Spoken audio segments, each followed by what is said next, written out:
So good morning po sa ating lahat. And so yung mga nilalamig po o naiinitan, pag nilalamig daw po kayo, doon na kayo sa likod. Pagka naiinitan kayo, sa harap kayo. Para dikit-dikit. And so, good morning po ulit and welcome po sa church natin. And siguro bago tayo mag-start, mag-pray po tayo. Lord, salamat po sa araw na to. Patuloy kami nagpupurit, nagpapasalamat. At salamat, Panginoon, sa mga tugtugan, sa mga awitan na amin pong inawit. And nawa, Panginoon, nakapagbigay po kami ng kaluwalhatian sa inyong pangalan. At Lord, dalangin namin sa oras na to, sa pakikinig namin ng inyong salita. Buksan niyo po, Panginoon, yung puso't isipan ng bawat isa. Madala kami sa pagkakilala at pagkamangha sa aming Panginoong Hesus. At dalangin namin, Lord, na kumilos ka po. Mangusap ka, Panginoon, sa buhay ng bawat isa. Mangusap ka, Panginoon, katulad ng pag-aaralan namin sa umaga na to.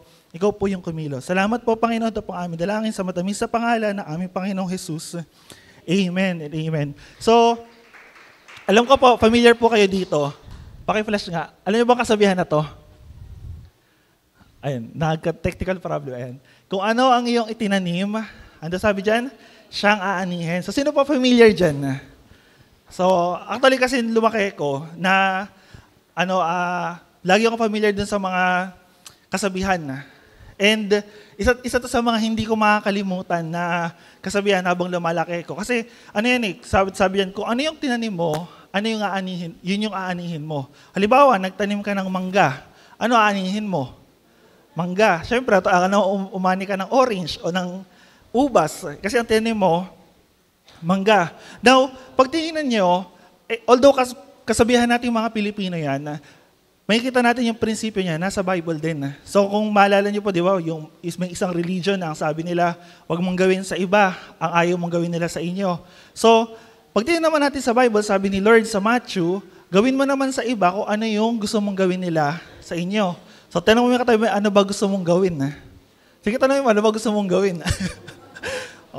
Bukod sa matulog, so mamaya na kayo matulog pag uwi nyo. Pero makikita natin na yung prinsipyo ng Bible, yung principle ng Bible, hindi rin naman nalalayo sa kasabihan na to. And gusto ko pong i-ano sa inyo, since anong ban nga ulit ngayon? November, Anong meron pag November? Anniversary. Yan. So excited na po ba kayo sa anniversary? Yon. So, ang anniversary po natin, November 24, 2024, syempre. 23rd anniversary po natin yon. And yung start po ng worship service natin ay 10 a.m. So, sa last Sunday po yon, 10 a.m. po yung start. So, tama 10 a.m. Baka sabihin nila, di ako lang. Kumbaga 10 a.m. So, invite nyo po yung mga immediate family nyo, yung mga ka-close nyo, mga kapamilya nyo na hindi pa nakaka-attend sa church or na-attend na rito. Invite niyo po. Kasi sabi ni Pastor, simple lang po yung celebration natin sa araw na yon. Now, going back, yung passage po natin, may kita natin sa Matthew chapter 13, verse 1 to 9 and 18 hanggang 23. Pero unahin muna natin dito sa Matthew chapter 18, verse 1 to 9. Alam niyo po, yung iba sa inyo, familiar na rito. Especially yung mga matatagal na. Pero kung hindi ka pa, medyo bago-bago ka lang, so good thing, maririnig mo to. Kung na-attend ka nung times of refreshing, isa to sa mga naging topic. So ano ito? Matthew chapter 13, verse 1 to 9, ano po yan? The parable of the sower, o yung talinghaga ng mga hasik. Now, may papansin nyo, pagdating sa gospel, sa Matthew, Mark, Luke dyan, lagi nag-i-speak si Lord through parables. Alam niyo ba yung mga parables? Yun yung mga stories. Alam mo kasi mga parables yung mga hayop, yung nag-uusap yung mga hayop, yung mga ganon. Tapos minsan yung mga gamit, binibigyan ng buhay. So ganun yung parable sa alam ko. Pero dito sa Bible, same din. May kita natin na ang ating Panginoong Hesus, lagi siya nagto-talk about parables. And sabi nga nung minsan isang preacher, sabi rito, ang meaning daw ng parable ay earthly stories with heavenly meanings. Pero gusto ko pong maintindihan nyo na mostly ng mga parables na ginagamit ni Lord, hindi lang siya basta gawa-gawang storya. Kasi minsan, katulad ng topic natin, di ba, may maghahasik daw, naghasik ng buto. After yan, meron naman yun yung mga, may naghasik din ng buto. Pag binasa niyo yung passage after neto, yung isang parable doon, yung parable of the weeds. Naghasik ng buto, tumubo yung trigo, tumubo yung damo, tapos parehas silang inani. So kumbaga, may kita natin, laging may story. And ginagamit ni Lord to. Bakit daw nagtuturo si Lord ng parables? Kasi dalawang reason. Una, pinrope sa isang Bible.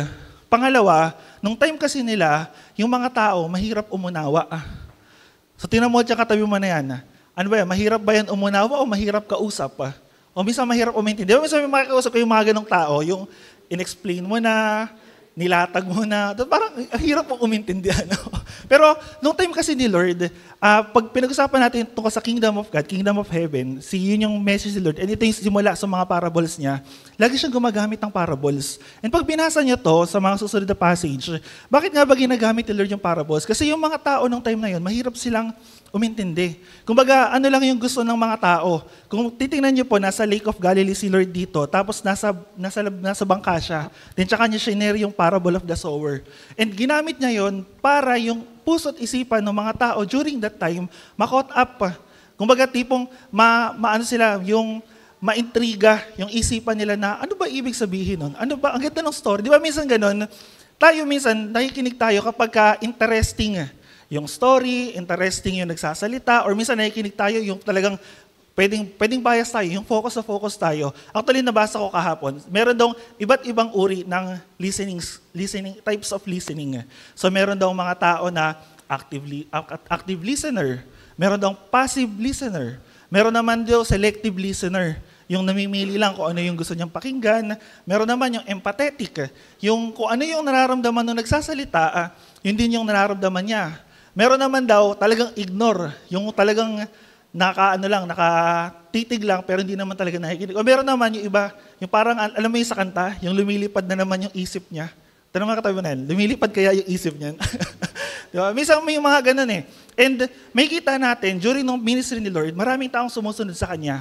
And hindi lahat doon, totally talagang nakikinig or ina-accept ko ano yung message. Kasi bakit? Kasi sa dami ng tao na imagine 500, thousands, di ba nagpakain si Lord ng 3,000 tsaka 5,000, lahat yun ano yung habol nila. Yung iba doon gusto lang ng miracles. Yung iba gusto lang ng pagkain. Yung iba naman gusto talagang sumunod kay Lord. And after na itong story na to, bago i-reveal ni Lord yung kanyang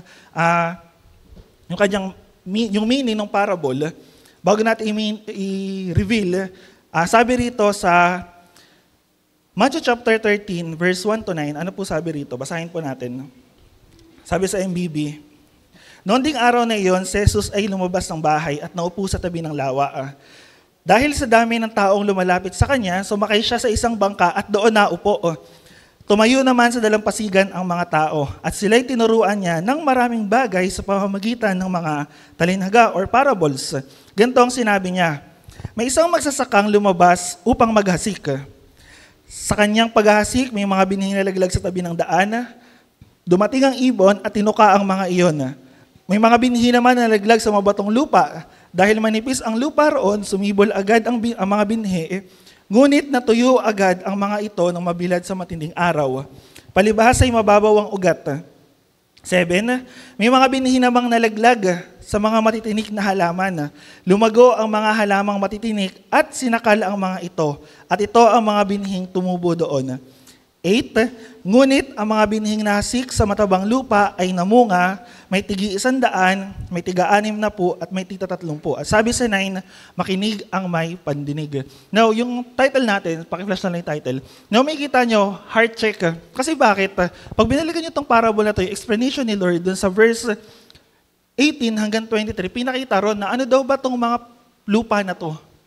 Ano ba yung buto? Ano ba yung hinasik?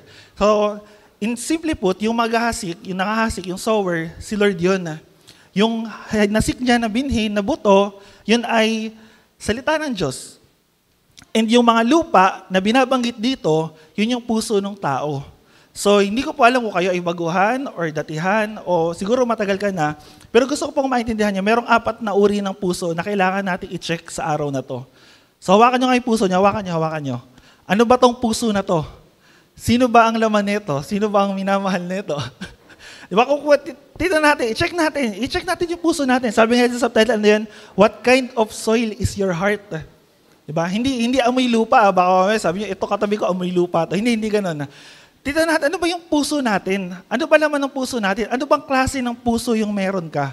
Although sabi ko nga kanina, alam na to ng mga datihan, pero gusto ko pong maintindihan nyo na sabi ng verse 9, i-highlight ko lang to, sabi ng verse 9, he who has ears, let him hear. Now, isa po sa gusto kong maintindihan nyo, hindi po lahat ng nakikinig nakakaunawa. Hindi lahat nung nakatingin sa iyo or akala mo pinakikinggan ka, lahat yun nauunawaan niya. And inaamin namin yan kasi kahit kami minsan, alam nyo, yung 1 hour na pakikinig nyo, o minsan 1 hour and a half, 2 hours, di ba minsan nakakapagod sa isip, and minsan hindi naman lahat talagang maiintindihan natin. And totoo yun, sinasabi, di ba tinuro namin sa praise and worship yun, naalala niyo ba yung tinuro ko last time, yung learning pyramid?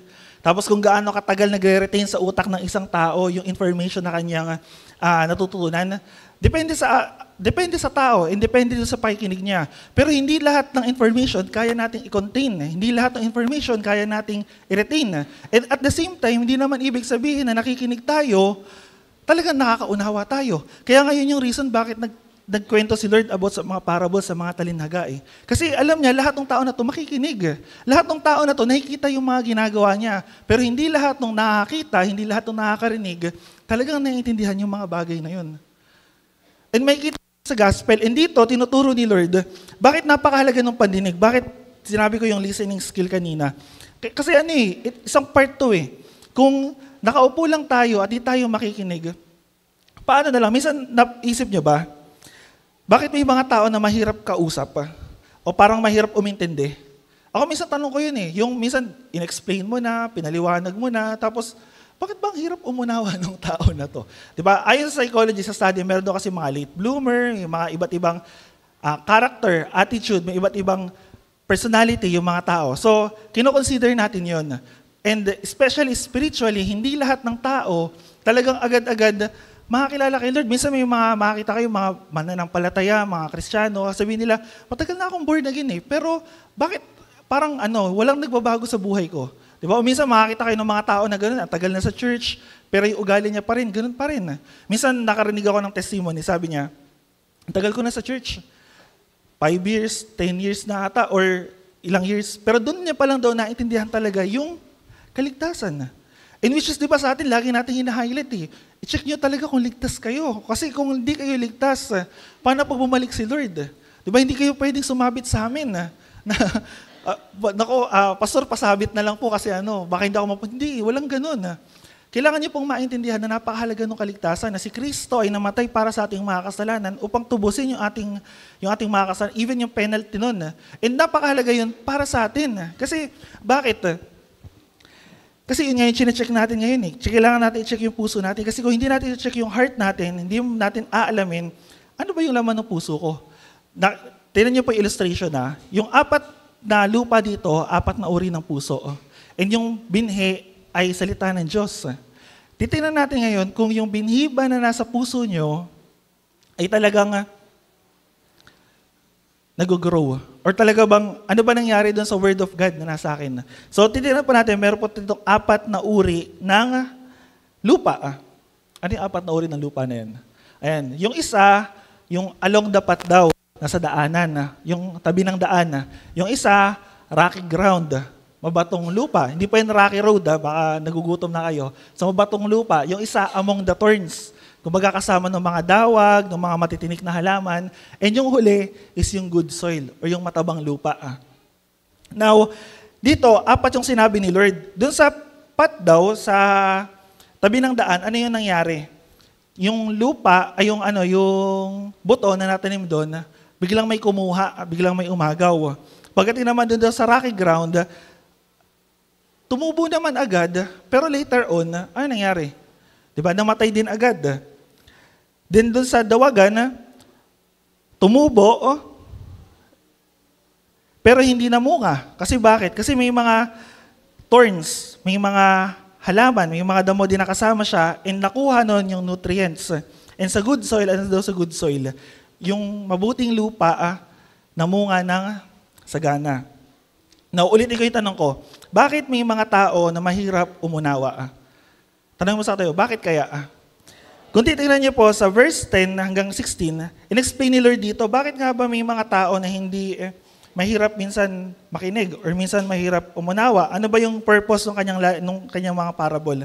Sabi sa verse 11, sabi rito, sumagot siya, ipinagkaloob sa inyo ang karapatang maunawaan ang hiwaga tungkol sa kaharian ng langit, ngunit hindi ito pinagkaloob sa kanila.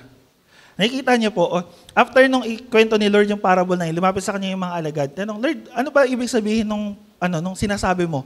Kasi kahit kami hindi namin maintindihan. And actually, alam niyo po later on, sa ministry ni Lord, sinabihan niya pa yung mga alagad niya, ang tagal-tagal na ninyo, bakit hindi niyo pa naunawaan yung mga bagay na sinasabi ko? Tinamulit yung katabi mo na yan. Titigan mo. Sige, titigan mo. Mahirap bang umunawa yan? Madali bang umunawa yan? Madali bang kausap yan? O ano ba lagay niyan? Kasi gusto ko pong maintindihan niyo yun na ano ba talaga yung lagay ng puso natin? Minsan kasi rejective tayo dun sa, mamaya na yun.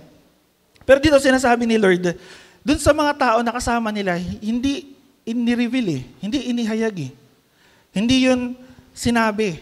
Bakit? Bakit kaya hindi pinakita, hindi sinabi, ano yung reason? Pag binalikan niyo sa passage natin, verse 14 hanggang 16, ano sinasabi rito? Natupad nga sa kanila ang propesiya ni Isaias na nagsasabi, makinig man kayo ng makinig, hindi kayo makakaunawa kailanman. At tumingin man kayo ng tumingin, hindi kayo makakita kailanman. And pag tinuloy natin, ano sabi ron? Sapagkat naging mapurol na ang kanilang isip ng mga taong ito, mahirap makarinig ang kanilang tainga at ipinikit nila ang kanilang mga mata.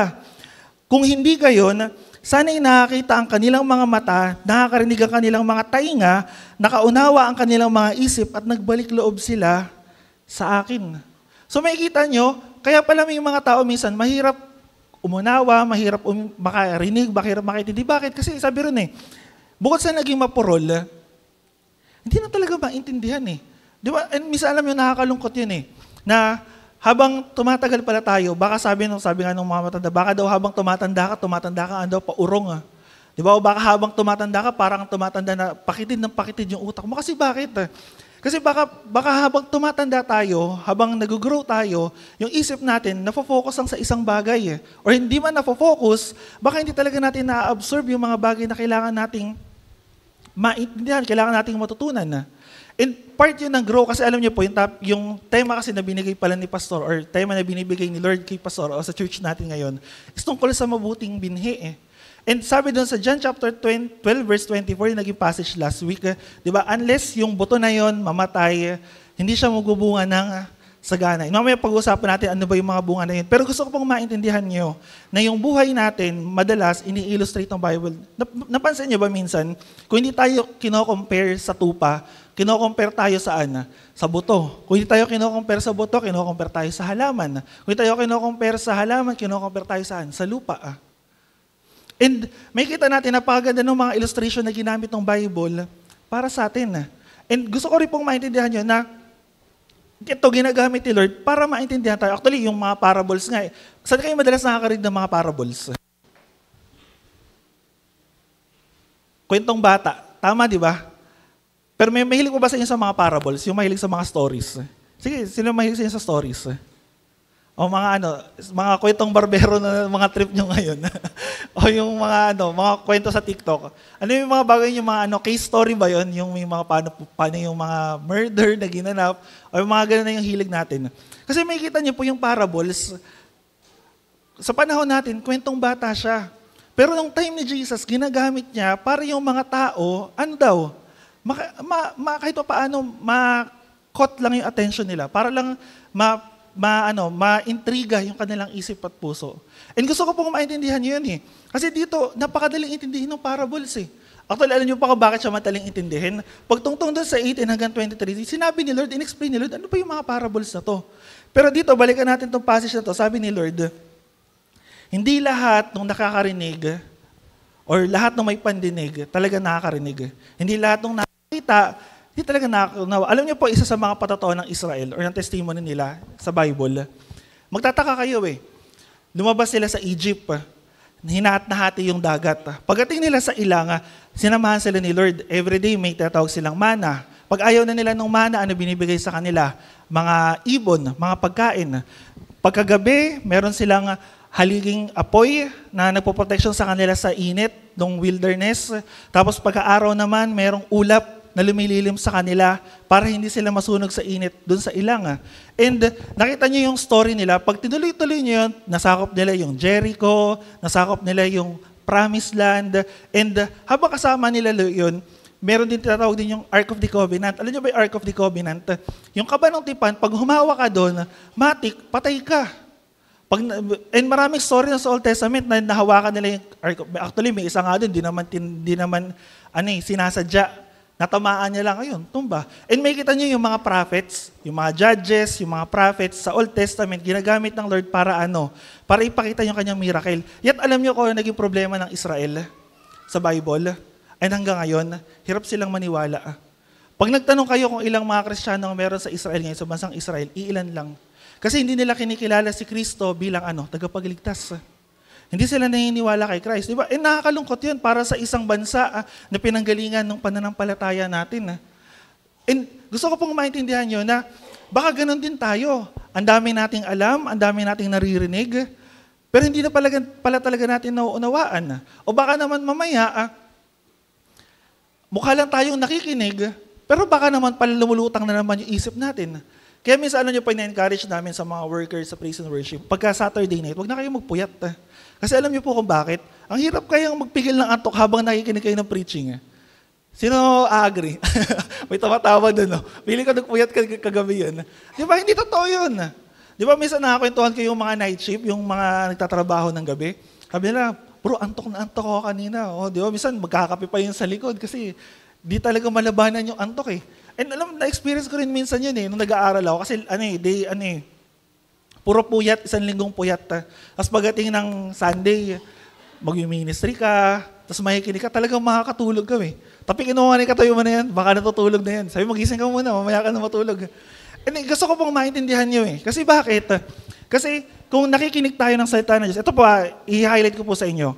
Kaming mga tagapagturo, kaming mga nagpipreach dito sa harapan, ang role namin, ang sole purpose namin, i-preach sa inyo yung Word of God ng buong katotohanan. Accountability namin yon. Hahatulan kami ng Diyos sa mga bagay na sinabi namin dito sa inyong harapan. Now, two-way to. Ano yung role nyo? Makinig doon sa sinasabi ng salita ng Diyos. Hindi makinig sa amin, makinig sa sinasabi ng salita ng Diyos. Kasi bakit? Yun yung accountability nyo kay Lord. Yung narinig nyo ba is nagagamit nyo, na-apply nyo, o hindi? Lumabas, sabi ng mga may edad na, diba? Pumasok sa tenga, lumabas sa kabilang tenga. And baka ganun din yung Word of God sa atin. Bakit? May kita natin. Explore natin. Sabi ng verse 18 to 23, so simulan natin sa 18 hanggang 21. Ano po sabi rito? 18 to 21.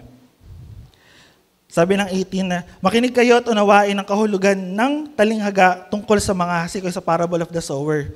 Kapag ang isang tao ay nakinig ng mensahe tungkol sa paghahari ng Diyos, ngunit hindi naman niya iyon inuunawa, siya ay katulad ng binhing nalaglag sa daan. Dumating ang masama at agad inalis sa kanya isip ang mensaheng kanyang napakinggan. Nakikita niyo po, yung unang puso daw, yung unang lupa, yung unang heart, Paki-next bro. Yung nalagay doon sa sa tabi ng daan, nakikinig, pero hindi naman pala inuunawa. And sabi dyan, ano daw yung ibon na kumuha ng bini? Ano daw yun? Yun yung masama. And biblically, sino yung sasabi na masama rito? May kita nyo yun, naka-capital letter M yun sa mga Bible nyo, si Satan. And ano nangyari doon? Yung word of God na kanyang narinig, sabi sa English, snatch away. Ninakaw, kinuha, inalis. And gusto ko pong maintindihan nyo na kapag nakikinig tayo ng salita ng Diyos, meron talagang kaaway. Now, check natin yung heart natin. Sa ngayon sa pakikinig nyo, or every time na makikinig kayo sa mga Bible studies, sa mga preaching, ano yung response ng puso nyo? Ano yung response ninyo?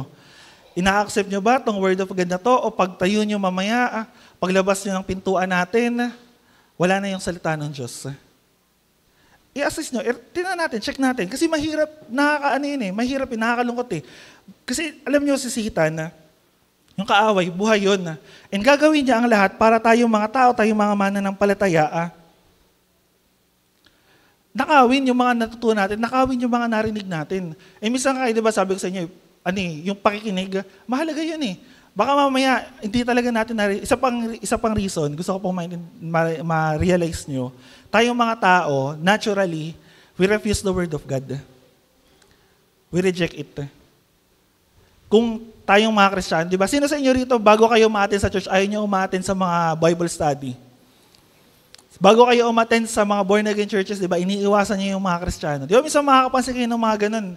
Di ba, lalo yung mga nag-evangelize, yung mga nag-share sa tabi ng daan. Kung may nakita kayo, bro, sis, pwede ba namin ma-istorbo yung oras? Alam mo, nakita kayo ng mga formal na naglalakad. Di ba, ano ginagawa nyo? Di ba, hindi iwasan nyo eh. Minsan na-experience namin sa pag-evangelize. Grupo kami, dito sa San Pablo yun, so Ibiga ata. So alam kasi nila na pupunta kami doon, nagsishare talaga kami. May mga nakatambay. Pagdating namin, nagkulasan lahat. Sabi, asan na punta yung mga tao dito? Di ba minsan, natural yun eh. Bago tayo makarinig ng Word of God, bago kayo mapunta sa church na to, ano yung buhay natin dati? Di ba talaga namang iniiwasan natin? Talaga namang tinatakbuhan natin eh.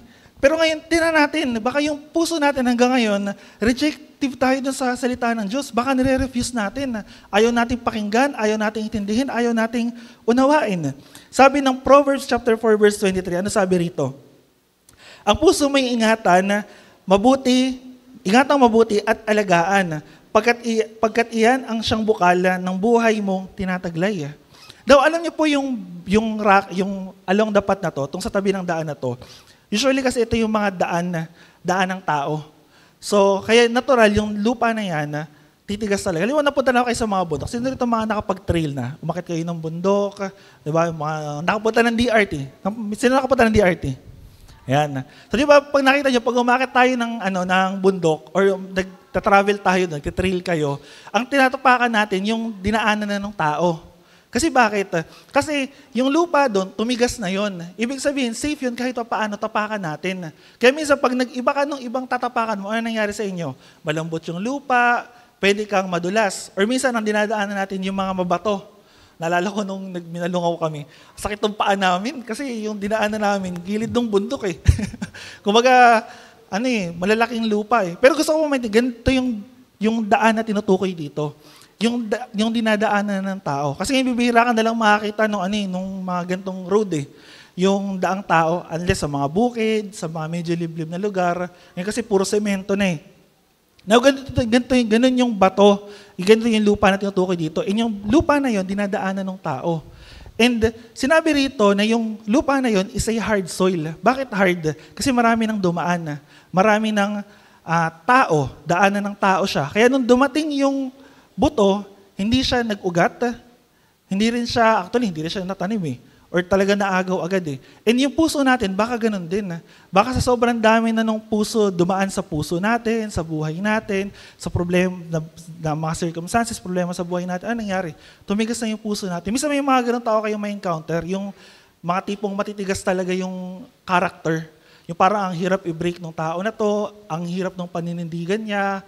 Kasi bakit? Yun yung mga tao na mostly mas pag dumadaan tayo ng mga problema, ng mga difficulty sa buhay natin. Ano nangyayari sa atin? Di ba?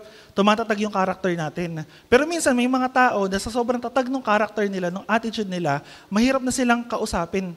And baka dito, ganito yung nangyari sa atin. Baka dahil sa sobrang dami natin in-entertain, mga bagay na gusto nating mangyari, yung isip natin, yung puso natin, hindi na pwedeng tamnan ng salita ng Diyos. Ano mangyayari doon? Ano kailangan gawin doon? Kailangan bungkalin yun. And kung nakakita kayo ng mga ganong daan, mahirap yun. Kaya gusto ko po i-check nyo yung heart nyo, i-check nyo yung puso nyo, ano ba talaga yung laman nito? Kaya sabi rin, di ba, ingatan, especially yung mga dumaan sa mga example ko na lang youth, yung mga dumaan ng maraming relationship, yung parang sabi nila, parang ang damit na naguhubad, palit-palit na damit. Actually, alam ko sa panahon natin ngayon, time kasi namin, uso yung isang linggong pag-ibig. Baka may nakaka-relate na iba rito.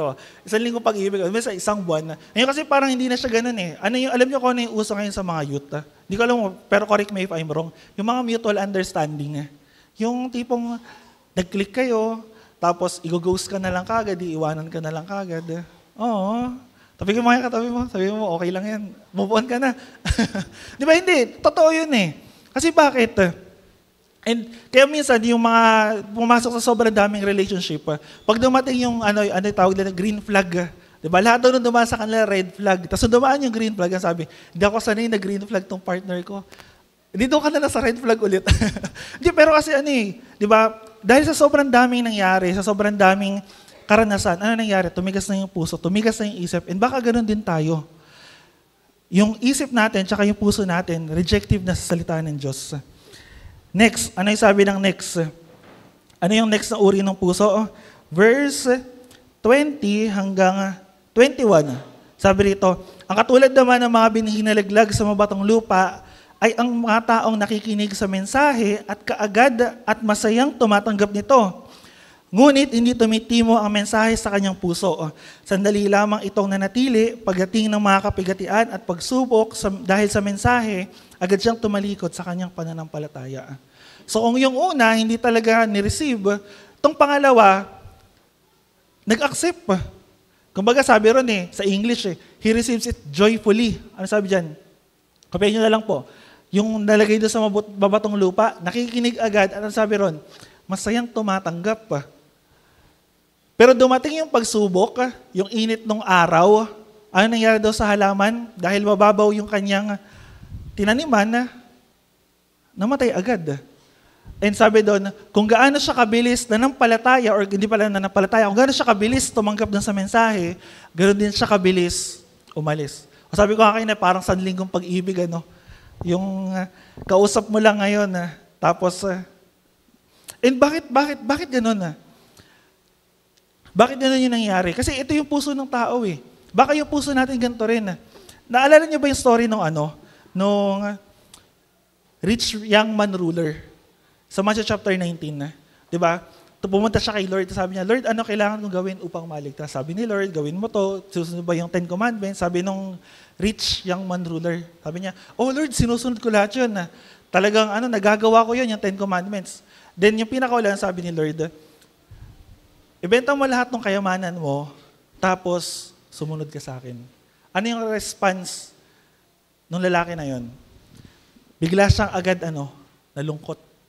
Kasi bakit sabi ng Bible? Sapagkat dahil napakayaman niya.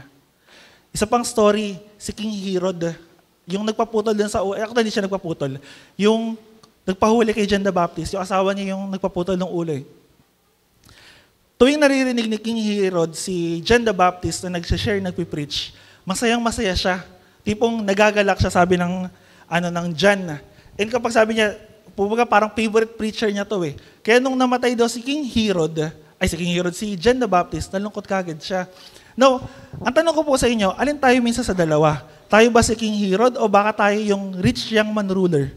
Kaya dito yung sun, yung init ng araw, yung heat, yun yung mga pagsubok na dumadaan And yung binhi, yung salita ng Diyos na natanim sa lupa, na mabato, mababaw yung pundasyon. Actually, hindi mababaw, kundi wala talaga siyang pundasyon. Ano nangyari? Namatay yung halaman, namatay yung binhi Namatay yung sprout. And yung init na yun? Mga pagsubok. Minsan di ba ganun tayo Yung masaya tayong nagba-Bible study, masaya kang tumanggap kay Lord, masaya kang sumusunod sa Kanya. Then therefore, nung biglang nagkaroon ng init, nagkaroon ng problema, atras na kagad, alis na kagad. Diba? Halimbawa, minsan may kinatisuran lang. Hindi, ayoko nang umaten dyan. Diba, minsan may mga narinig ako yung mga nag-church hopping daw. Ano yung ginagawa ng mga nag-church hopping? Yung pupunta sila sa isang church, kasi tingnan nila kung okay. Tapos pagka may naging problema, nakatisuran, lipat agad sila dun sa kabilang church. Actually, alam niyo po, sa New Testament, nung Ancient Times, during nila Paul, hindi ka pwedeng lumipat ng church. Hindi ka pwedeng lumipat ng church. Alam niyo kung bakit?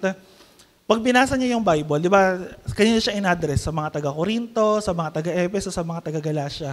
Hindi ka pwedeng lumipat. Imagine, halimbawa, yung mga mananampalataya, yung sa lugar na yon, sila lang din yon, yung mga nagkakasama. Yung mukha na nakikita nila tuwing mga gawain nila, sa mga sinagoga nila, sila lang din yun. So kaya pag may nakasamaan ka ng loob, no choice ka, kung di makikita mo yung nakasamaan ng loob mo, tinanong mo yung katabi mo na yan. Sabi mo, no choice ka, katabi mo na talaga ako. Di ba? Kasi, bakit? Ang choice lang nila noon para lumipat ng church, alam niyo kung paano? Lumipat ka ng city. Kung nasa Galacia ka, pumunta ka ng Corinto. Kung nasa Corinto ka, pumunta ka ng Efeso. Para lang yung mga nakakasama mo doon, di mo na makasama. And kaya sabi ni Paul dun sa mga letters niya, no choice kayo. Kailangan nyo talaga mag-stay dyan. Kailangan nyo ayusin yung mga problema nyo, lalo na sa Corinthians. Now, gusto ko pong maintindihan nyo na ganoon din dito sa atin. Yung salita ng Diyos, Kapag hindi talaga siya totally nagkaroon ng ugat, hindi talaga siya nagkaroon ng foundation sa puso natin, later on, pag dumating yung mga problema, yung mga pagsubok, aalis lang kagad tayo. Kumbaga, sabihin natin, nanghihina na tayo, nahihirapan na tayo. Alam niyo po yung pagsubok, yung mga problema, part ng buhay yan. Hindi yan mawawala. Gusto niyo po mawala yung mga problema niyo? Yung mga pagsubok? Sino gusto mawala yung problema at pagsubok? Aba, wala. O kasi pag pray namin kayo, sabi ko, Lord, si brother, si sister, kunin niya na po. Para hindi na siya makaranas ng problema. Kasi part yun. And alam niyo po yung sun, yung araw sa mga halaman, yun po yung tumutulong doon para magmago halaman. Kung walang araw, mahihirapan yung halaman para lumago. So sa biology, may tatawag silang photosynthesis. And bilang mga mananampalataya, bilang itinulad sa isang binhi na natanim sa lupa, mahalaga sa atin yung araw. Kasi yung araw na yun, yung mga pagsubok na yun, yun yung nagpapatatag ng mga pananampalataya natin. So kaya wag niyo po ipag-pray na, Lord, maalis na lahat ng pagsubok. Pag naalis lahat ng pagsubok, baka umuwi ka na kay Lord. Pero hindi ganun. Yung mga pagsubok na yun naranasan natin, paraan ng Diyos para tayo ay patatagin. And dito, may kita natin na yung tao na tumanggap nito, yung tao ng puso ay rocky ground or mabatong lupa, hindi kagad nagro-root yung salita ng Diyos sa kanya. Ano sabi ng James chapter 1 verse 11? Sabi rito, ang damo ay nalalanta sa matinding sikat ng araw. Nalalagas ang kanyang mga bulaklak at kumukupas ang kanyang kagandahan. Gayon din naman ang mayaman ay namamatay sa gitna ng kanyang mga kaabalahanan. And may kita natin to kasi katulad to nung nung mayamang binata.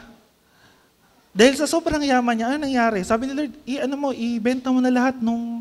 Pero actually, alam nyo, hindi naman kailangan talaga ni Lord yung pera nung time na yun eh. Ano yung kailangan niya? Yung pagsunod. Kasi kung sumunod yung rich young man ruler, talagang disciple siya ni Lord eh. Kasi baka minsan ganoon lang din tayo. Kaya tayo sumusunod kay Lord, kaya tayo gumagawa para kay Lord. Kasi baka may hinahabol lang tayo na emotional experience. Baka gusto lang natin laging masaya, gusto lang natin laging okay. Okay lang na maging masaya, okay lang din na maging malungkot. Pero kung emotional tayo at ang gusto lang natin is yung saya lang lagi, pag dumating yung mga problema, yung mga kapighatian, mawawala tayo. Naalala ko nung bago-bago kaming mananampalataya, nung may TGIF. Sino nakaabot ng TGIF? Yung youth service, di ba? Nung time na yon, nung una kong attend, 12 kami. Kasi ang mga kasama ko nun, hindi lang mga kaklase ko, mga ka-varsity namin. Kaya makikita nyo kami yung mga nandun sa likod dati, yung mga malalaking lalaki na nagkakagulo doon.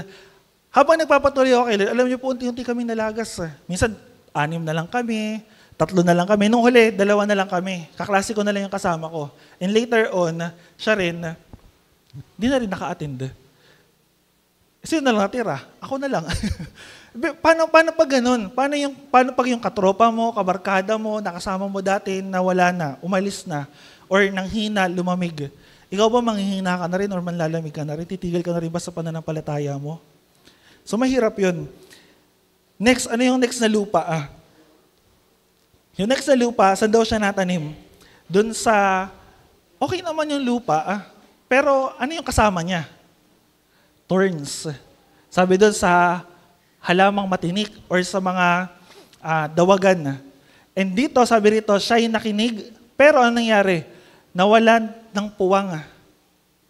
Yung seed, yung halaman para lumago. And sabi rito, ano yung mga thorns? Sabi ng Bible, pagkabalisa at pagkahumaling. And pinakahuli, ano nangyari? Actually, gusto ko yung English version nito eh. Doon sa ano. Kasi sabi ron, choke. Alam ba yung choke? Sinakal. O kung titignan niya katabi mo na yan, baka mamaya sakalin mo yan. hindi ganun. Sabi ron, choke. Nasakal siya ng mga halaman.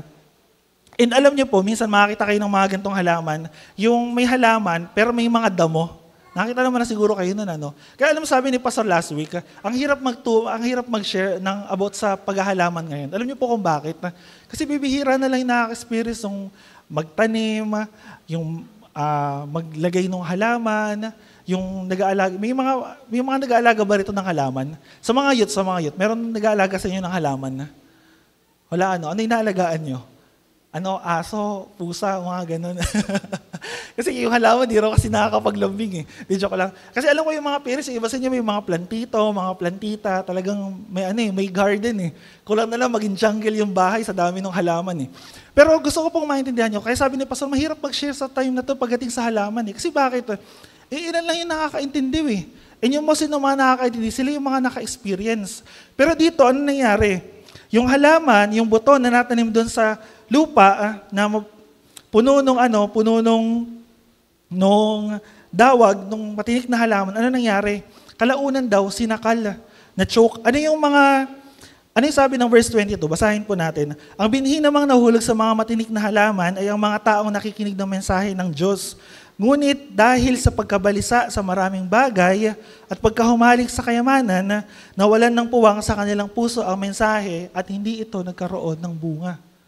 Ito yung mga crowded, yung masyado tayong maraming ginagawa, masyado tayong maraming pinagkakaabalahan, masyado tayong maraming pinagkakabisihan. And madalas, ito yung nakakalungkot. Kasi bakit? Kasi bilang mga Kristiyano, ang thinking natin, sige, okay na umattend ako, okay naman na nagmi-ministry ako, okay naman na nakikinig ako ng Word of God. Pero yung Word of God ba na yun na nasa puso natin talaga nag-grow?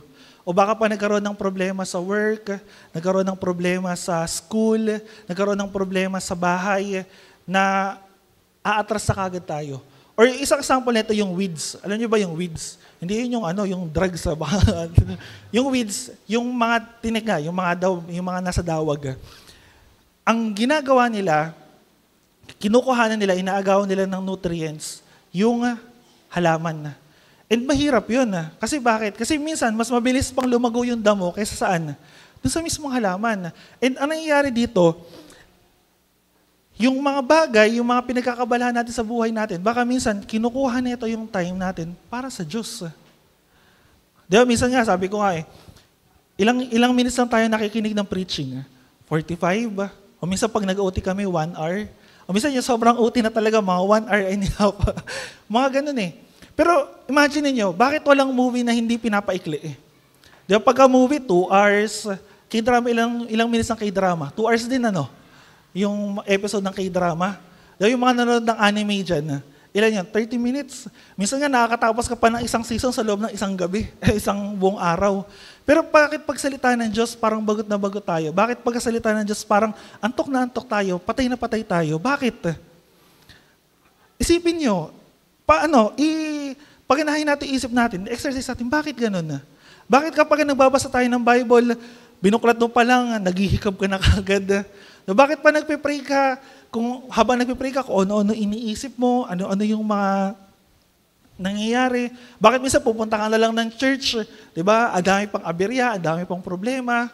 Magpapagamit ka na lang kay Lord, biglang may magkakasakit ka, biglang may sasakit sa'yo, sasakit yung kalingkingan mo, mag-chat ka, di ako available ngayon mag-drums kasi masakit yung kalingkingan ko. Di joke lang. Di ba, pero kasi bakit ganun?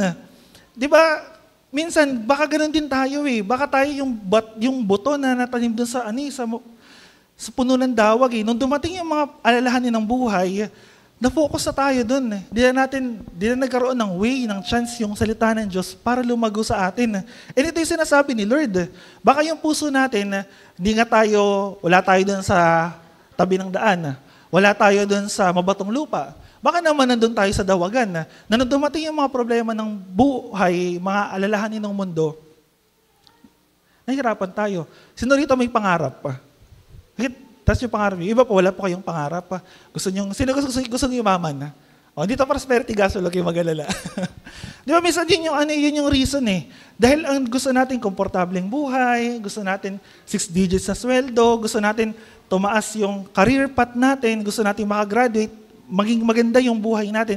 Alam niyo, wala namang masama dun sa paghahangad ng mga bagay na yun eh. And hindi natin pinipigilan yun eh. Pero ang naging mahirap minsan, baka yung mga bagay na yun, ang nangyayari, natatabunan na yung salita ng Diyos sa buhay natin. And nahihirapan na itong lumago sa atin. And mahirap yun. And isa pang example na ito, alam niyo po yung mga unrepentant heart. Yung mga hindi nagsisisi sa kanilang kasalanan, okay naman, naglilingkod ako, pero itong kasalanan na to, aalagaan ko. Okay naman, nagagamit ako, pero itong kasalanan na to, dito lang, Hindi ko siya bibitawan. And mahirap yun. Mahirap maglingkod kay Lord kapag may kasalanan po tayo na pinanghahawakan. Alam niyo po kung bakit? In the end, yung paglilingkod natin kay Lord, magiging burden. In the end, yung mga ginagawa natin kay Lord, magiging burden. Instead na maging kagalakan natin, mag-enjoy natin yung service natin kay Lord, kapag masyado kang maraming bagay na dala-dala sa puso mo, magiging burden yung paglilingkod mo kay Lord. Kaya nakita niyo, ano sabi ng 1 Peter chapter 2, verse 24? Sa kanyang pagkamatay sa krus, inako niya ang bigat ng ating mga kasalanan. At uulitin ko po sa inyo, alam niyo ba kung gaano kabigat yung mga kasalanan niyo?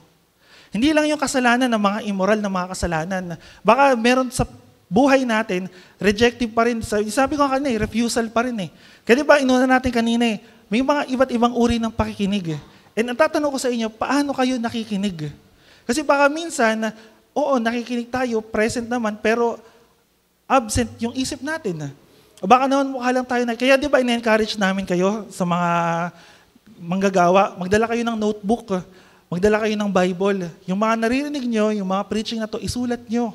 Kasi bakit? Kasi nagkakaroon ng exercise yung isip natin, nagkakaroon ng exercise yung kamay ninyo, kahit pa paano, kumikilos kayo. Kasi kung tinitigan nyo lang ako rito sa loob ng 1 oras at kalahati, okay lang ba sa 1 oras at kalahati? Di ko alam kasi kung time na ako aantukin lang kayo, di kayo makaka-relate dito. Pero gusto ko pang maintindihan nyo na kung yung puso nyo talaga nakatuon kay Lord, magiging madali lang po yung mga bagay. Sabi ng 1 Timothy chapter 6, verse 9 to 10, ano sabi rito? 1 Timothy chapter 6, verse 9 to 10, ang mga nagnanasang yumaman ay nahuhulog sa tukso at nasisilo sa bitag ng masama at mga hangal na hangarin na nagtutulak sa kanila sa kamatayan at kapahamakan, sapagkat ang pag-ibig sa salapi ay ugat ng lahat ng kasamaan dahil sa paghahangad na yumaman, may mga taong nalalayo sa pananampalataya at nasasadlak sa maraming kapighatian. Hindi nyo nakakalungkot. Minsan dahil, sabi ron ng Bible, hindi masama yung pera. Ano daw yung masama? Yung pag-ibig saan? Sa salapi. So, sabihin mo sa katabi mo na yan, matutulog ka. Kasi baka yung iba po sa atin, di ba, aral ng aral, hanggang tumagos. Di ba, trabaho ng trabaho hanggang tumagos. Di ba, hindi na natutulog, hindi na, guys, wag muna kayong tatagos. Kasi alam niyo kung bakit? Minsan ang dami natin yun nga, yung mga cares of this world Yun gusto natin, ang dami natin gustong marating, ang dami natin gustong magawa Pero baka yung salita ng Diyos, wala nang puwang sa mga puso natin. Katulad ng sinasabi ng salita ng Diyos sa pinag-aaralan natin. Ang pinakahulian na po rito, sabi rito, yung good soil. Ano daw meron doon sa matabang lupa, sa mabuting lupa? Namumunga ng sagana. Ang sabi dyan, hindi lang basta nakikinig, inuunawa Therefore, ano nangyayari? Bears much fruit, namumunga. And yun yung mga tao na nataniman ng salita ng Diyos, na yung puso nila, handa hindi lang basta handa ready, talagang yung narinig nila, hindi lang nila basta narinig, naiintindihan pa nila, nauunawaan nila, and ina-apply nila. And gusto ko pong maintindihan nyo, bilang mga Kristiyano, isa po ito sa hinahanap sa atin ng Diyos, yung pagiging mabunga. Now, hindi lang ito mabunga na marami kang ina-invite, marami kang sinesharean, marami kang Bible study. Kung ganun po yung nagagawa nyo, maganda. Nagpapasalamat po tayo sa Diyos kasi ginagamit niya kayo for evangelism or kung saan man niya kayo nilalagay. Pero yung bunga din na tinutukoy dito, hindi lang yung physical na bunga na kaluluwa. Yung bunga ng mga ginagawa ninyo. Baka minsan, ang tagal na natin pala sa pananampalataya, hindi naman tayo nag-grow. And minsan ganito gusto natin mag-grow pero hinahanap natin yung growth saan? Sa church. And gawain namin yun. Pero alam niyo po, ang growth saan magsisimula? Sa inyo. Hindi lang sa amin. Baka kasi hanap ng growth. Gusto natin mag-grow, gusto niyo mag-grow. Hindi naman kayo nagbabasa ng Bible. Ano po ba gusto niyo gawin natin? Pupunta kami sa bahay niyo, babasahan ko kayo ng Bible. Gaganon ba yung kailangan natin gawin? Kailangan ba ipag-open pa namin kayo ng Bible para lang magkaroon kayo ng discipline? Saan po ba nagsisimula yung disiplina? Tanungin ko po kayo, saan nagsisimula yung disiplina? Saan? Pwedeng sa'yo. Saan daw po? Sa bahay. Di ba? Pwede rin. And ito pa yung gusto kong maintindihan nyo. Kung hindi po natin kayang disiplinahin yung mga sarili natin sa iba't ibang mga bagay, huwag po tayo umasa na merong paglago sa buhay natin. Kasi bakit? Kasi yung part ng growth natin sa pananampalataya is discipline. Kung nahihirapan tayong magbasa ng Bible, kailangan natin disiplinahin yung sarili natin. Kung nahihirapan kayong makinig at inaanto kayong makinig, kailangan yung disiplinahin yung sarili natin. Minsan alam niyo po, ang dami lang natin excuse para hindi sumunod sa salita ng Diyos. Marami tayong excuse para hindi gawin ko ng kalooban ng Diyos. Pero marami din tayong paraan kapag gusto naman natin, nagagawa natin. 'Di ba? Kaya nga may kasabihan din tayo sa Tagalog, 'di ba? Kung ayaw, maraming dahilan. Pag gusto naman, di ba? Alam po ng mga parents natin. Pero minsan ano yung mahirap? Bakit hirap na hirap tayo?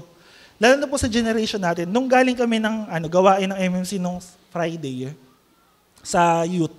Alam niyo po, nakakalungkot po pala yung generation natin ngayon.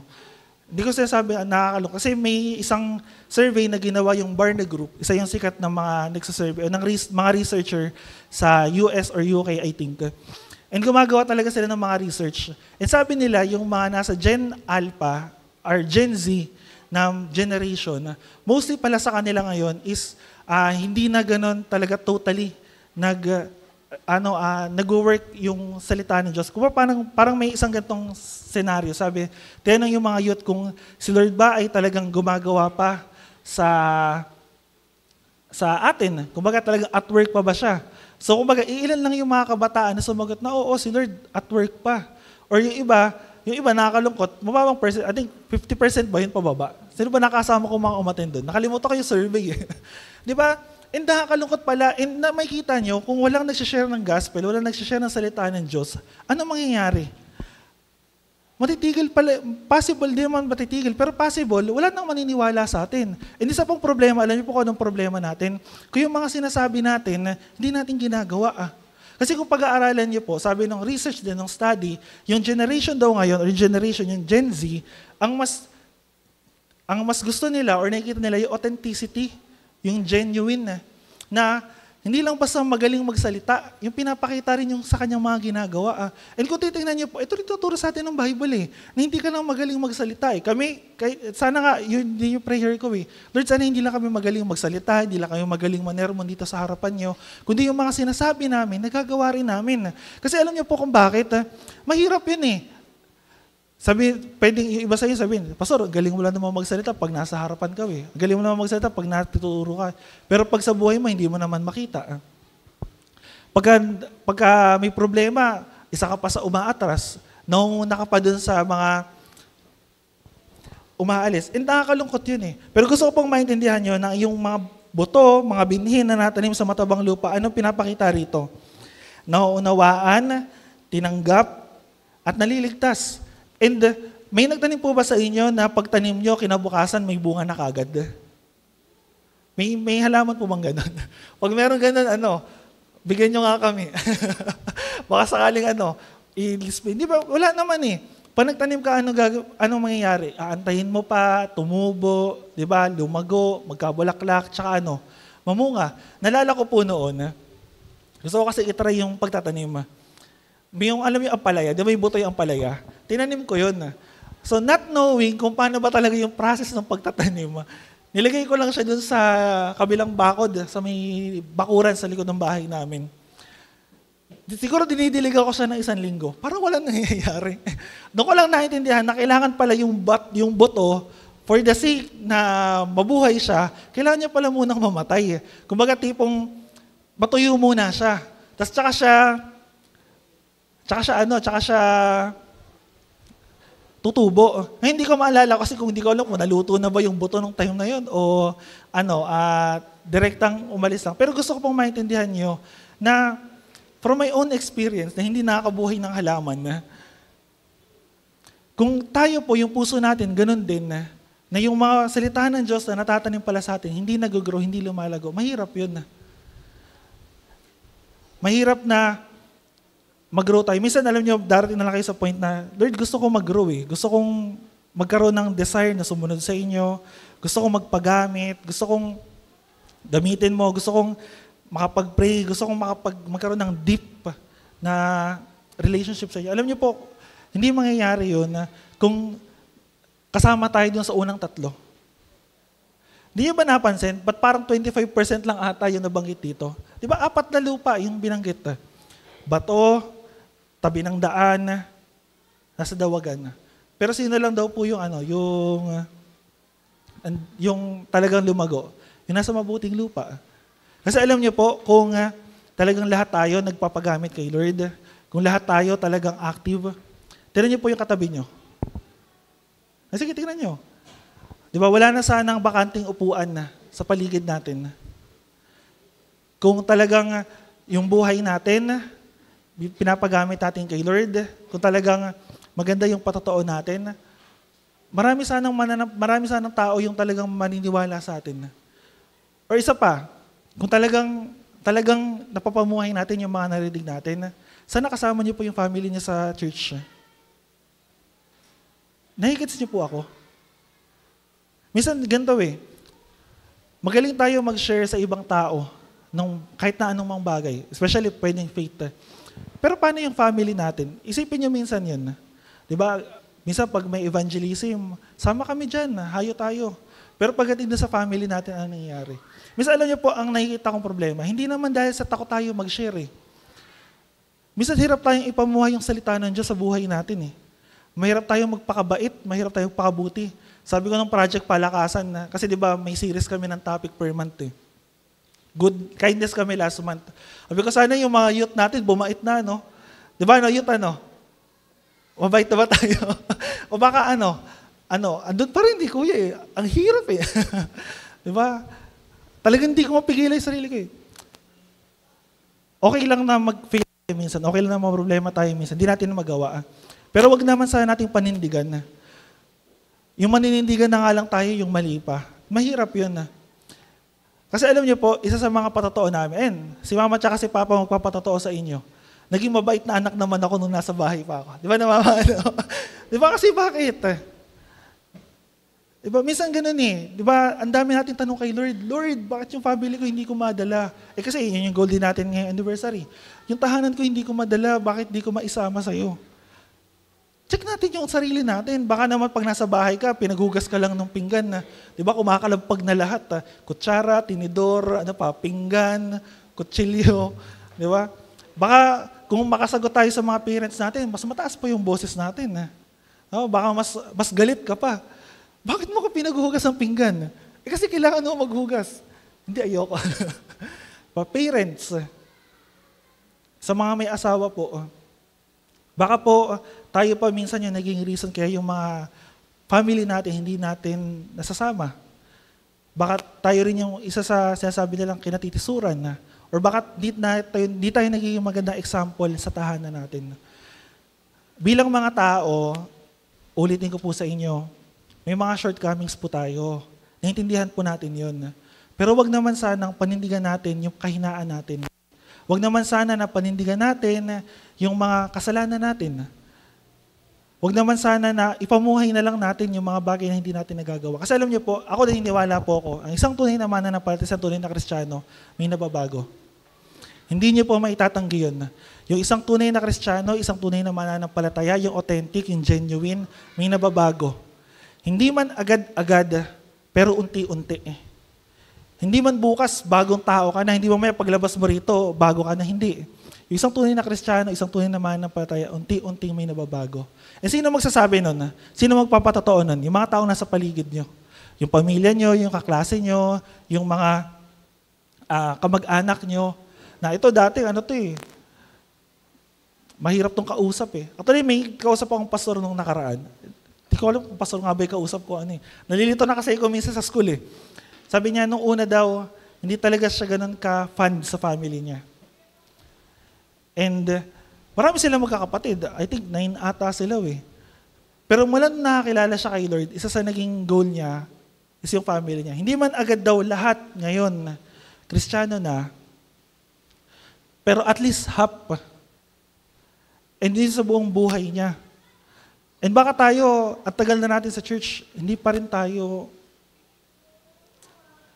Tapikin mo yung katabi mo, tapikin mo. Magbago ka na. Sabihin mo, magbago ka na. And now, tama po, araw-araw sana binabago tayo ni Lord. Hindi po tayo nananatili dun sa mga bagay na ibabago sa atin. And pinakahuli, dito na siguro ako mag-conclude. Sa Hosea chapter 10 verse 12, ano po sabi dito? Hosea chapter 10 verse 12. Magasi kayo ng katwiran at mag-aani kayo ng tapat na pag-ibig. Bungkalin ninyo muli ang napabayaang lupa sapagkat panahon na upang hanapin natin si Yahweh. Lalapit siya sa inyo at pauulanan kayo ng pagpapala. So tayo po ito mayo. Alam niyo po minsan sa tagal na rin natin, sabi ko kanina check natin yung heart natin, alin ba tayo ron? Kayo ba yung nasa tabi ng daan? Yung puso ba natin yung nasa tabi ng daan? Sa dami ng mga pinagdaanan, ng mga naranasan, tumigas na. O baka tayo yung nasa mabatong lupa? Dahil mababaw yung lupa, hindi rin agad nag-ugat. O baka tayo yung nasa dawagan. Ang dami natin pinagkakabalahan sa buhay, ang dami nating pangarap, matatabunan na tayo. Alam niyo po minsan yung mga alalahanin ng mundo na to, nakakaano din nakakasakal, nakakapuno, nakakapagod. Mahirap kapag yung buhay po natin, iaasa lang natin sa takbo ng mundo. Kasi mahihirapan po tayo eh. Hindi to alam niyo po, kung ang puso natin, ano yung kalagayan niya, matigas ba, puro ba matinik na halaman? O baka naman nasa mababaw yung pananampalataya natin. Ano sabi ng Hosea chapter 10 verse 12 kanina? Magasi kayo ng katwiran, adaw-aanihin natin, tapat na pag-ibig. Sabi ron, bungkalin ninyong muli ang napabayaang lupa. And minsan, ganoon din yung puso natin. So dito kasi, kung titignan natin itong parable na to, tumutukoy lang siya sa uri ng tao. Pero minsan baka season din ng buhay natin na minsan feeling mo nasa dawagan ka, minsan naman feeling mo nasa mabato ka, minsan naman baka ang tigas na ng puso natin, hindi na talaga makapag-penetrate yung Word of God. Alam niyo po, sabi ng Hebrews chapter 4 verse 12, yung salita ng Diyos buhay at mabisa at tumatagos sa kaibuturan ng kaluluwa at kasukasuan. Buto at kasukasuan ng buto ng kaluluwa. Yung salita ng Diyos at work. Yung salita ng Diyos, powerful. And naniniwala ako na yung salita ng Diyos kaya na mag-penetrate sa puso at isipan natin. Ang tanong lang, anong klaseng puso meron tayo? Kasi baka yung puso natin sa sobrang tigas, hirap i-penetrate. Minsan alam niyo po, magtatapos na yung taon. Nalulungkot ako pag kaming mga Christian na sabi nila, sayang di ko nagawa yung best ko this year. Alam mo, nakakalungkot talaga yun Paano pagtungtong next year, January? Fresh start, tapos uulit na naman tayo na this year, gagalingan ko na. Paano pag hindi mo na naman nagawa ulit? Bawi na lang ako ulit next year. Alam mo, nakakalungkot yun Nakakapagod yun. Para kang humahabol sa hindi mo naman alam kung ano yung hinahabol mo. Para kang nag-goal dun sa bagay na hindi mo naman talaga maaabot. Pero alam niyo po kung ano yung magandang balita. Yung magandang balita, yung goal natin, hindi naman mahirap abutin. Sino ba yung prize natin? Sino yung goal natin? Di ba kinakanta natin kanina Sino yung prize natin? Si Lord. Si Jesus. And hindi naman siya mahirap abutin Hindi naman siya mahirap lapitan. Hindi naman siya mahirap puntahan. Unless na lang kung pupunta na tayo ng langit kung gusto niyo. Pero hindi Yung makapiling mo si Lord, maranasan mo si Lord. Asan ba si Lord? Di ba isa sa mga karakter niya, omnipresent siya? Nasa sa lahat siya ng dako. Kasama natin siya ngayon. Pag nasa bahay ka, kasama mo siya. Kapag nasa school ka, kasama mo siya. Pag nasa work ka, kasama mo siya. Kaya hindi mahirap lapitan si Lord Hindi siya mahirap puntahan. Hindi siya mahirap makilala, makatagpo. Hindi siya mahirap mangusap sa atin Alam niyo po kung ano lang mahirap Ito lang yung mahirap. Yung puso natin, baka hirap talaga tayong intindihin. And sana di tayo katulad ng mga tao nung time ni Jesus. Yung crowd na yon, ang dami nun thousands, hundreds. Pero ilan lang talaga yung nakakaunawa. Actually, kahit nga yung closest, yung disciples hindi pa nila naunawaan. Alam niyo po kung kailan nila naunawaan? Nung namatay si Kristo, ikatlong araw, muling nabuhay, umakyat sa langit. Doon lang nila naintindihan lahat. Kaya nga nasulat yung Bible. Kasi bakit? Kasi sinulat nila, ano ba yung buhay ni Lord? Ano yung kanyang mga ginawa? Ano yung kanyang mga ministry dito? Ano yung patotoo tungkol sa kanya? Doon pa lang nila naintindihan lahat eh. And naintindihan ko po minsan baka nahihirapan tayo, hindi natin mag-gets yung tinuturo, baka parang may panapanahon lang, or ano, baka may season lang. Naintindihan po natin, naintindihan ko po kayo eh. Pero kapag kumilos po ang Lord sa buhay natin, ano yung response natin? Kapag narinig natin yung salita ng Diyos, ano yung response natin? Sabi ng verse niya kanina, ang may pandinig, makinig. Hindi lang basta narinig natin, hindi lang basta nakita natin, hindi lang basta naantig kayo o natuwa kayo sa mensahe ngayong araw na to, kundi after neto, ano yung gagawin ninyo? Kasi ang isang mabuting binhe, isang mabuting lupa, may ginagawa, may gagawin. Tayo po yung mukot manalangin. Panginoon, salamat po sa inyong mga salita sa araw na to. Salamat Lord, sapagkat ngayon po nakikita namin anong uri po ba ng puso meron kami. Lalo na po in response sa inyong mga salita. Patigas po ba itong mga puso na to katulad nung nasa tabi ng daan na pagdating ng kaaway, nawala O katulad po ito, Panginoon, nung nasa mababaw na lupa, nasa mabato, hindi nagugat na dumating yung mga problema, nawala rin Or baka naman yung puso na to, Panginoon, nasa punong-puno ng mga halaman crowded.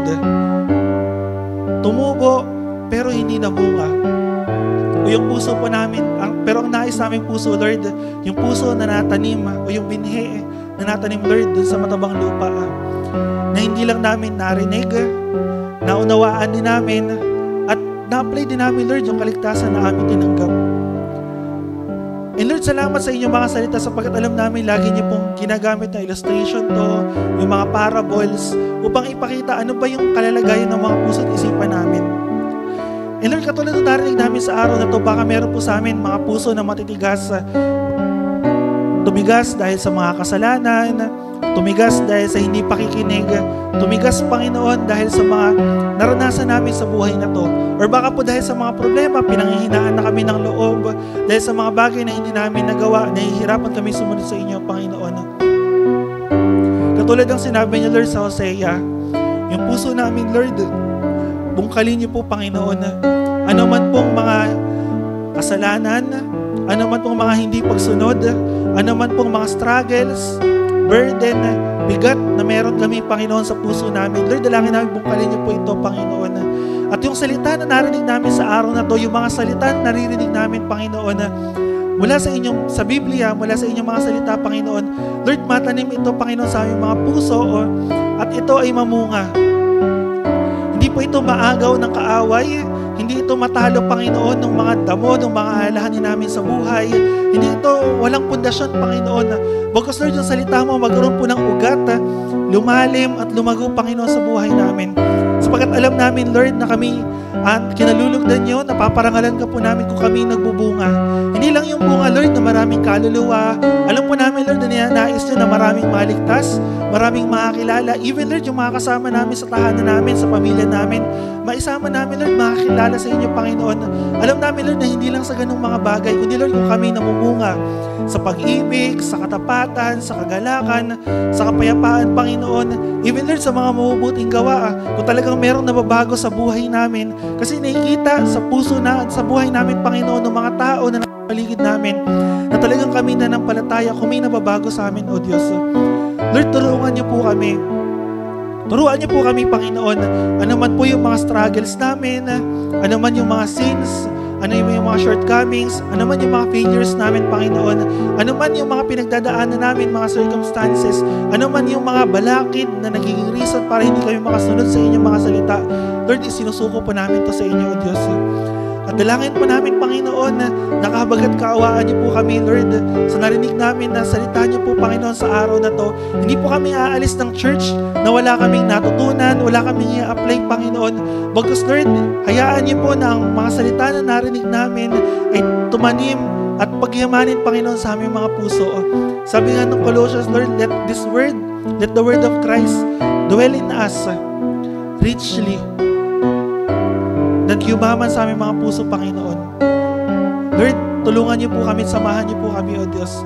At dalangin namin, Lord, sa may mga pangangailangan na kailangan ng kagalingan, provision, karunungan, sa mga nag-aaral, nagtatrabaho, sa mga may pamilya, Panginoon, sa mga nangangailangan, Lord, ng comfort, ng healing, ng peace, ng joy, Panginoon. Dalangin ko, Lord, ikaw po yung kumilos sa kanilang puso't isipan. Lord, baliwala itong mga salita na to, yung mga narinig namin, Panginoon, kung hindi ka po kikilos, Panginoon. And alam ko po, Panginoon, na kumikilos ka po sa puso't isipan ng bawat isa. Lord, samahan niyo po kami, i-bless niyo po ang araw na to. At dalangin po namin, Lord, sa mga gagawin pa namin, makapagbigay po kami ng kaluwalhatian, karangalan sa inyong pangalan.